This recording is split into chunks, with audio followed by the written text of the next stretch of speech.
हाँ बच्चों, नमस्कार। तो आज का हमारा टॉपिक है हिस्ट्री ऑफ डेवलपमेंट बायोलॉजी, यानी परिवर्तन विज्ञान का इतिहास। आज मैं आपको जो परिवर्तन विज्ञान है या डेवलपमेंट बायोलॉजी है उसका क्या इतिहास रहा है उसके बारे में बताऊंगा। तो अनादिकाल से, यानी शुरू से ही जीवन की उत्पत्ति और विचार परिवर्तन पर विचारकों और अनेक विचारकों और दर्शन शास्त्रियों ने अपने मत रखे हैं। यानी अनादिकाल से, यानी जब से जीवन का प्रारंभ हुआ है, जब से ही जीवन की उत्पत्ति, यानी जीवन की उत्पत्ति कैसे हुई और परिवर्तन कैसे हुआ, इसके बारे में विचारकों, अनेक विचारक हुए और दर्शन शास्त्री हुए, उन्होंने अपने मत रखे हैं। तो इसी में एक ग्रीक विद्वान था, ग्रीक विज्ञान ग्रीक विद्वान था हिप्पोक्रेटिस, जिसे फादर ऑफ मेडिसिन, यानी चिकित्सा विज्ञान का जनक भी हम कहते हैं। हाँ, ग्रीक ग्रीक विद्वान था हिप्पोक्रेटिस, जिसे फादर ऑफ मेडिसिन यानी चिकित्सा विज्ञान का जनक भी कहते हैं। इन्होंने ऑबस्ट्रिक्स यानी प्रसूति विज्ञान तथा गायनेकोलॉजी यानी स्त्री रोग विज्ञान के संदर्भ में अपने विचार रखे।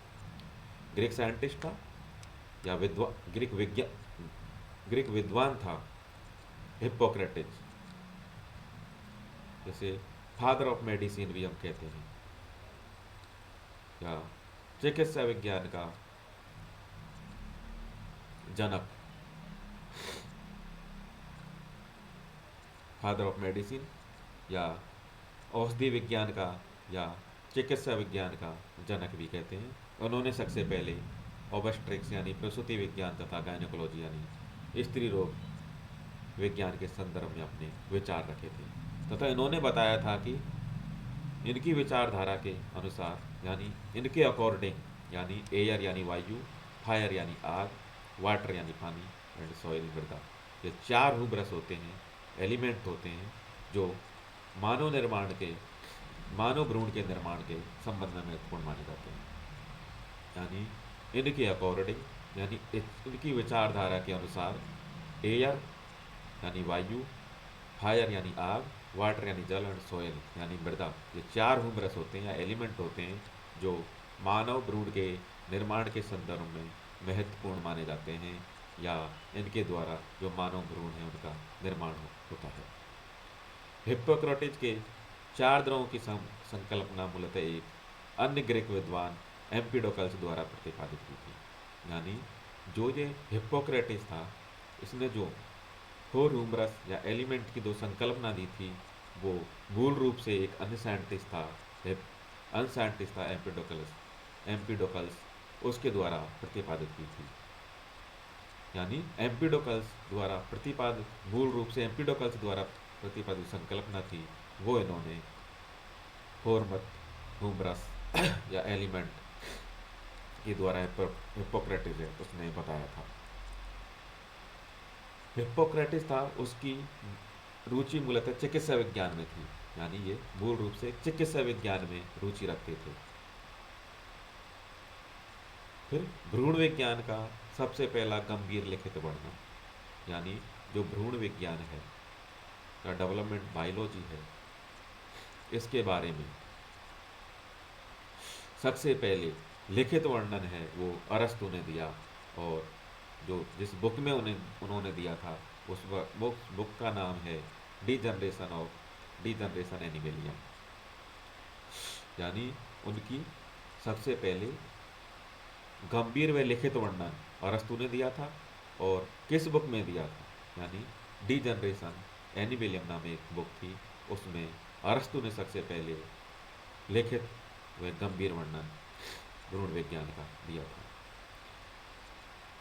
जो अरस्तु था वो प्रजनन एवं परिवर्तन के ज्ञान में रुचिशील थे, यानी रुचि रखते थे, यानी रिप्रोडक्शन यानी प्रजनन, परिवर्तन यानी डेवलपमेंट के ज्ञान में जो अरस्तु है उनकी रुचि थी। समुद्री जंतुओं में प्रजनन का सूक्ष्म अध्ययन किया। और अरस्तु ने जो समुद्री जीव हैं या जंतु हैं, समुद्री जंतुओं के रिप्रोडक्शन का है सूक्ष्म अध्ययन उन्होंने किया था। Octopus and cuttlefish, octopus, cuttlefish या सीपिया के एग से एडल्ट तक के परिवर्तन का सविस्तार अध्ययन किया था, स्टडी की थी। दूसरा इन्होंने ऑक्टोपस और जो कटलफिश होती है या उसे हम सीपिया भी बोलते हैं कि अंडे से वयस्क तक के डेवलपमेंट का सविस्तार स्टडी इन्होंने की थी। इस प्रकार के पहले लिखित व क्रमबद्ध परिवर्तन के अध्ययन के कारण अरस्तु को फादर ऑफ एम्ब्रियोलॉजी, भ्रूण विज्ञान का जनक कहा जाता है। यानी इस प्रकार पहले लिखित क्रमबद्ध परिवर्तन के अध्ययन के कारण अरस्तु को फादर ऑफ एम्ब्रियोलॉजी यानी भ्रूण विज्ञान का जनक कहा जाता है।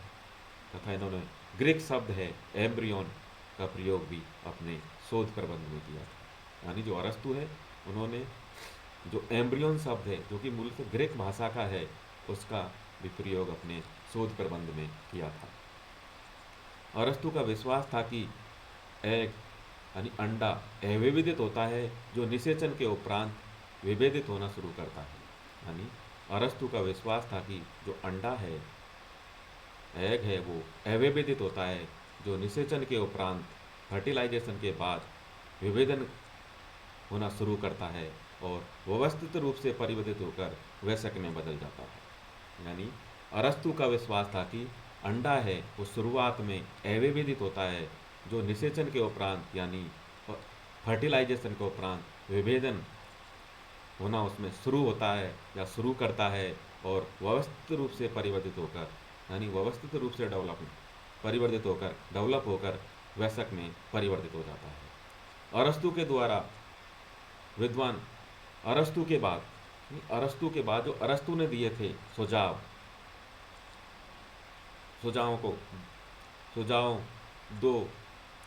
दिए, उनको दो विकल्प के आधार पर सुझाव दिए थे, उन पर दो विकल्प थे, उन पर अपने विचार किया। इस तरह भ्रूण के परिवर्तन में दो विचारधाराएं बनती। यानी अरस्तु के बाद जो अरस्तु ने जो सुझाव दिए थे, तो अरस्तु के बाद विद्वानों ने अरस्तु के जो सुझाव थे उनको दो विकल्पों पर विचार किया। यानी अरस्तु ने जो सुझाव दिए थे उसके जो दो विकल्प थे उन पर बाद के विद्वानों ने विचार किया तथा इस तरह भ्रूण के परिवर्तन के विषय में दो विचारधाराएं पनपी। पहली था प्रीफॉर्मेशन यानी पूर्व रचनावाद, एपिजेनेसिस यानी अनुजननवाद। यानी जो अरस्तु था उसने जो अपने विचार दिए थे उसमें से दो विचार थे, उस पर जो बाद के विद्वान थे उन्होंने विचार किया, दो विकल्प पर विचार किया तथा दो विचारधाराएं बाद में बनती। प्रीफॉर्मेशन पूर्व रचनावाद, एपिजेनेसिस यानी अनुजननवाद। इस तरह ये आपका जो परिवर्तन जैविकी है उसका इतिहास था। तो सबसे पहले आपसे वो एक नंबर में क्वेश्चन पूछ सकता है कि फादर ऑफ मेडिसिन क्या है। दूसरा क्वेश्चन आपसे पूछ सकता है कि जो हिप्पोक्रेटिस है उसके अकॉर्डिंग मानव भ्रूण का निर्माण है वो कैसे हुआ। तीसरा आपका आता है कि जो अरस्तु है उसकी बुक का नाम क्या है। और आता है और पूछ सकता है वो फादर ऑफ एम्ब्रियोलॉजी किसे कहते हैं, एम्ब्रियोन शब्द किसने दिया और फादर ऑफ एम्ब्रियोलॉजी अरस्तु को क्यों कहते हैं, भ्रूण विज्ञान का जनक अरस्तु को क्यों कहते हैं। और जो इस तरह के आपका ये जो इतिहास है हिस्ट्री ऑफ डेवलपमेंट बायोलॉजी, उसके बारे में आपके एक नंबर के क्वेश्चन यहाँ से बने। धन्यवाद।